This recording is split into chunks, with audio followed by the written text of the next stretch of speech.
नहमदुहु व नसल्ली अला रसूलिल करीम अम्मा बाद फ़ाउज़ु बिल्लाहि मिनश शैतानिर रजीम बिस्मिल्लाहिर रहमानिर रहीम अस्सलामु अलैकुम। नाज़रीन, किसी शख्स के मरने पर, ख़्वाह वो मुसलमान हो या फिर गैर मुस्लिम हो, किसी हादसे के पेश नज़र अगर वो कोई मरता है तो लोगों का है कि उसको सीधा सीधा RIP कहने लग जाते हैं और उसके लिए दुआए मग़फ़िरत भी करने लग जाते हैं।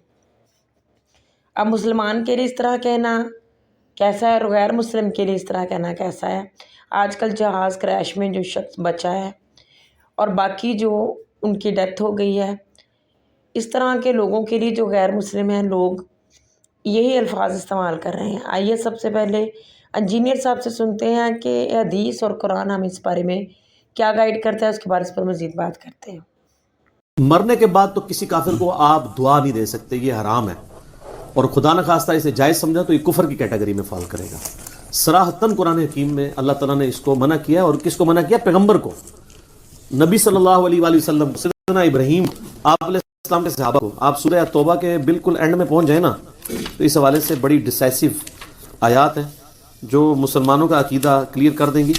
और इस मसले को हल्का ना जाने, जिसका दिल करता है वो जनाब फ़ौरन लिख देता है RIP, रेस्ट इन पीस, काफिर के लिए।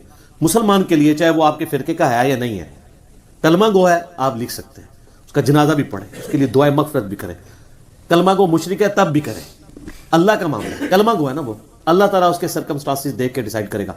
लेकिन जो काफिर मुशरिक है, जिसने कलमा ही नहीं पढ़ा, जिसने नबी अलैहिस्सलाम को प्रॉफिट ही नहीं माना, उसका मामला अल्लाह के सपुर्द, आप उसके लिए दुआ नहीं कर सकते। ये देखिए सूरह तौबा में एंड पे जाके ये आयात नंबर है 113 और 114। औज़ु बिल्लाहि मिनश शैतानिर रजीम। मा काना लिन्नबिय्यि वल्लज़ीना आमनू, किसी नबी के लिए ये शाया नहीं है और ना ही ईमान वालों के लिए, अन यस्तगफिरू लिल मुशरिकीन, कि वो किसी मुशरिक के लिए इस्तिगफार करें। यहाँ मुशरिक से मुराद वो अहले हदीस जिसको मुशरिक कहते हैं वो वाला नहीं। मुशरिक से मुराद बुत परस्त मुशरिक, काफिर मुशरिक। वलौ कानू उली कुर्बा, चाहे वो उसका करीबी रिश्तेदार ही क्यों ना हो, मिन बादि मा तबय्यन लहुम अन्नहुम अस्हाबुल जहीम, इसके बाद कि जब उस पर यह बात खुल चुकी है कि वो दोज़खी ही होगा। ज़ाहिर है कि जनरल रूल यही है कि जो मुशरिक है वो दोज़ख में जाएगा। बाकी अल्लाह ताला किसी को सर्कमस्टांसेस देखते हुए किसी के जुज़वी ईमान के ऊपर छोड़ दे तो अल्लाह को कोई धौंस नहीं किसी की। वो बुखारी मुस्लिम में हदीस है, एक बंदे की मौत का वक्त करीब आया, उसने अपनी औलाद को इकट्ठा करके कहा, बताओ मैं तुम्हारा कैसा बाप था? बड़ा अच्छा। उनका फिर मेरी ख्वाहिश पूरी करो, जब मैं मर जाऊं मेरी लाश के टुकड़े टुकड़े कर देना, इसको आग लगा देना, इसकी राख हवाओं में समुद्रों में बिखेर देना। ला इन क़दरल्लाहु अलैया, अगर अल्लाह ने मेरे पे कुदरत पा ली तो मुझे ऐसा अजाब देगा जो किसी को ना दिया होगा। तो ये सराहतन कुफर है, ये अकीदा कि अगर राख बखेर दी जाए तो अल्लाह ताला जिंदा नहीं कर सकता। इसलिए तो वो करना चाह रहा था। जब वो मर गया तो मरने के बाद उसके बेटों ने यही कुछ किया। बुखारी मुस्लिम के अल्फाज हैं, मिशकात में आपको अल्लाह की रहमत वाले चैप्टर में दूसरी जिल्द के स्टार्ट में मिल जाएगा। तो अल्लाह ताला ने हवाओं को, पानियों को हुक्म दिया, ज़मीन को, कि इसके अज्जा जमा करो, जिंदा कर लिया। फंस गया, जिससे भागा था वही चीज़ सामने आ गई। अल्लाह ने कहा ये तूने क्यों किया? कहा अल्लाह तुझसे डर गया था। तो अल्लाह ने फरमाया तेरा ये कीदा था, तुझे मरने के बाद कोई जिंदा करके पूछेगा। उसने कहा अल्लाह मेरा ये कीदा था कि मरने के बाद मुझे कोई जिंदा करेगा, लेकिन इस तरीके से वो समझता था कि अगर मेरी राख बखेर दी गई तो मेरा मालिक मुझे जिंदा नहीं कर सकेगा। उसका कुफर जुज़वी था, कुल्ली नहीं था। जुज़वी ये था कि अगर राख बिखर गई फिर मैं जिंदा नहीं हूंगा, अगर मेरी लाश ही दफनाएगी तो मैं जिंदा हो जाऊंगा। लेकिन कुफर तो कुफर है। इब्न हजर अस्क़लानी ने भी इस पे पूरी बहस की है कि कुफर करके मरा है वो, लेकिन अल्लाह ने उसके जुज़वी कुफर को एक्सेप्ट कर लिया, उसकी कम अकली की वजह से, ना अहली की वजह से। अल्लाह ने तेरा वाकई यकीन था, या अल्लाह जहाँ तुझे बख्श दिया, अल्लाह ने बख्श दिया। इसी में कहता हूं कलमा को मुशरिक जो है ना, अल्लाह को एक मानता है, नमाज अल्लाह की पढ़ता है, नमाज में इय्याका नअबुदु व इय्याका नस्तईन पढ़ता है, उसके बावजूद किसी बाबे को पुकार लेता है, कोई और मसला करता है, आप उसकी इस्लाह करें, उस पर फतवा ना लगाएं कि उसको आप दोज़ख में फेंकें और कहिए मर गया मैंने इसका जनाजा ही नहीं पढ़ना। वैसे तो वो भी आपके साथ यही करते हैं, मर गया मरदूद, ना फातिहा ना दुरूद, वो भी यही कुछ कर रहे हैं। मतलब बरेलवी के अहले हदीस का जनाजा पढ़ेंगे तो अहले हदीस अगर बरेलवी को नहीं पढ़े तो कोई परेशानी बात नहीं है। सुन्नी शिया, शिया सुन्नी का, आप तो खैर को पढ़ ले तो ज़्यादा बात है, अब थोड़ी मॉडरेशन आ गई है। तो ये अल्लाह ताला फरमा रहा है कि जब उन पर ये खुल जाए कि मुशरिक है ना, उनके साथ इस्तिगफार नहीं कर सकता। वमा कान इस्तिगफारु इब्राहीम अली अबी, और जो इब्राहीम ने अपने बाप के लिए इस्तिगफार किया था, الا عن موعدۃ وعدها ایاہ، تو وہ اس وعدے کے سبب تھا جو اس نے اپنے باپ سے کیا تھا۔ وہ جو سورہ مریم میں آتا ہے، جب باپ نے کہا نکل جا تو ان کا میں تیرے لیے استغفار کروں گا، تو حضرت ابراہیم اپنے باپ کے مرنے کے بعد بھی اس کے لیے دعائیں مغفرت کرتے رہے۔ تو اللہ نے کانٹا نکال دیا کہ کوئی ابراہیم کی پلی نہ لے کہ ابراہیم نے تو اپنے کافر باپ کے لیے، ٹھیک۔ اب یہ باپ تھا یا وہ چچا تھا، یعنی باپ کے دو معنی ہیں نا، والد اور چچا دونوں کے لیے باپ کا لفظ، تو یہ ایک علیحدہ بحث ہے، اس کو چھوڑ دیں۔ تو یہاں پہ باپ ہے، تو باپ کے لیے جو اس نے استغفار کی تو اس وعدے کے سبب تھی۔ فلما تبین لہ انہ عدو للہ، لیکن جب اس پہ یہ چیز کھل گئی کہ وہ اللہ کا دشمن ہے، تبرأ منہ، تو انہوں نے پھر اعلان برات کر دیا، ٹھیک ہے۔